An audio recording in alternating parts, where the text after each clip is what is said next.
Naofumi Iwatani wakes up to yet another average morning. One glance outside of his bedroom window lets in the harsh sunlight, and with it, the start of another clockwork day. Naofumi is an avid gamer who lives at home with his family. When he's not studying for his college courses, the young man is enjoying the luxuries of unemployment. On his frequent trips to the library, Naofumi notices the everyday people around him, all seemingly plugged into the world that they inhabit. Naofumi certainly doesn't regard himself as a shut-in, but it wasn't difficult for him to perceive the degree of separation between himself, the others, as well as the world that they were plugged into. This wasn't where his heart was. He had his own passions that motivated him to wake each morning. Naofumi arrived at the library and navigated its shelved corridors, much like any other time. But this time, the young man had come across a peculiar red book.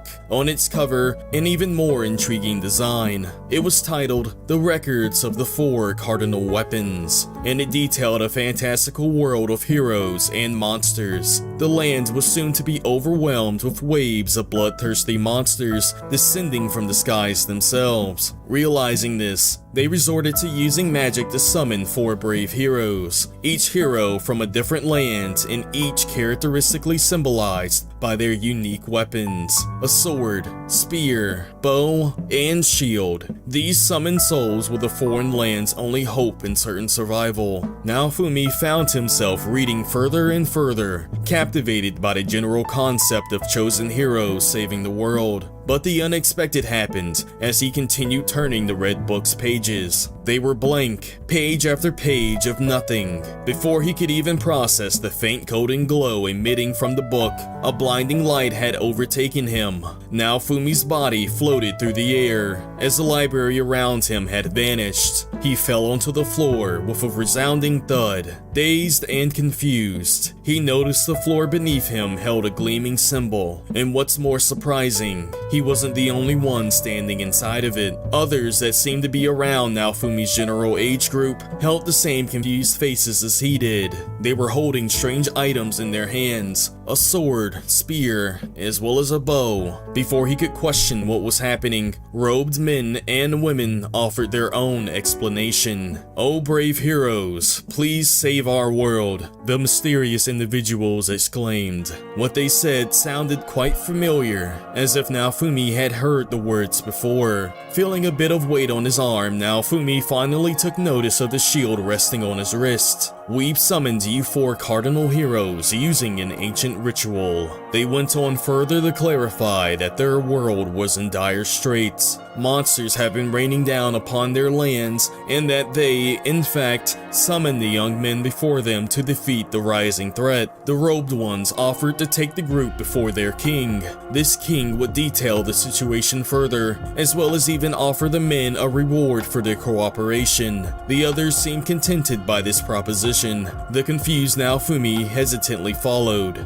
Within the throne room of the king's massive castle, many previously stated details were indeed provided. Naofumi now understood that each of them were regarded as the four cardinal heroes of sword, spear, bow, and shield, and an ever-increasing wave of monsters were soon to descend upon the land, requiring the heroes' aid. Much to Naofumi's surprise, each of the cardinal heroes had an established history with innate traits assigned to each of them. How deep these histories went, or just what traits each of them possessed, was unknown to them. But Naofumi quickly warmed to the idea of roaming a foreign land and defeating savage beasts, much like the adventures he'd go on in his role-playing games. As a matter of fact, there was more about this world that played out like an actual video game than he could have ever imagined. Each of the heroes apparently had a status screen charted out with stats and skills. They had to develop their stats and skills by slaying weaker monsters. The men even had to split up into different parties because their heroic weapons were incompatible, a logic that only makes sense when applied to virtual rules. Naofumi couldn't wait to get started on his grand adventure, albeit he was particularly unimpressed by his designated shield. An examination examination of his stats revealed that as the shield hero, he had very little offensive capabilities. It seemed like the others were well aware of his handicap, as even the king often ignored Naofumi's presence in favor of the more physically capable heroes. Actually, compared to the others, Naofumi seemed like an odd duck out. He had to adjust to the foreign climate of the land, which his allies found laughable. He couldn't adapt to the normalized use of royal titles, where his allies had no issue.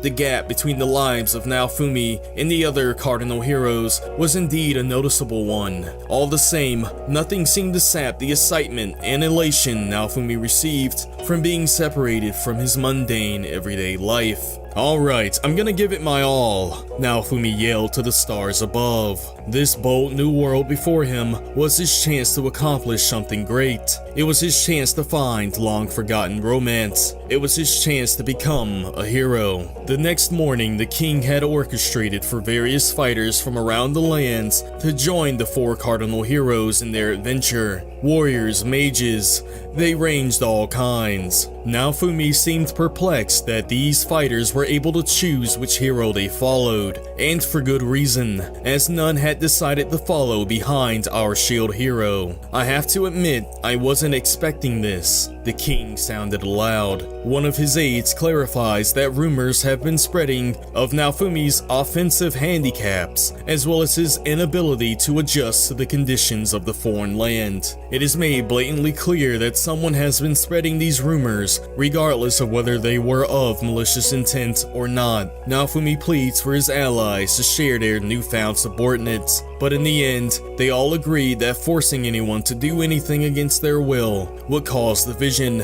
and demoralize the fighters. Seemingly hopeless, Naofumi struggles to accept the uphill battle that threatens him as a non-offensive champion, forced to battle as a lone individual. But just as all hope was nearly drained from him, a hand had raised itself. It was one of the fighters. Naofumi was particularly drawn by her deep red hair and attractive facial features. "Would you allow me to join the shield hero?" she inquired to the king, as well as to the spear hero, Motoyasu, whom she had initially chosen to follow. Motoyasu didn't seem too distraught over losing one of the many girls who had lined up behind him. Attention from members of the opposite sex seemed to be something he was all too familiar with back home.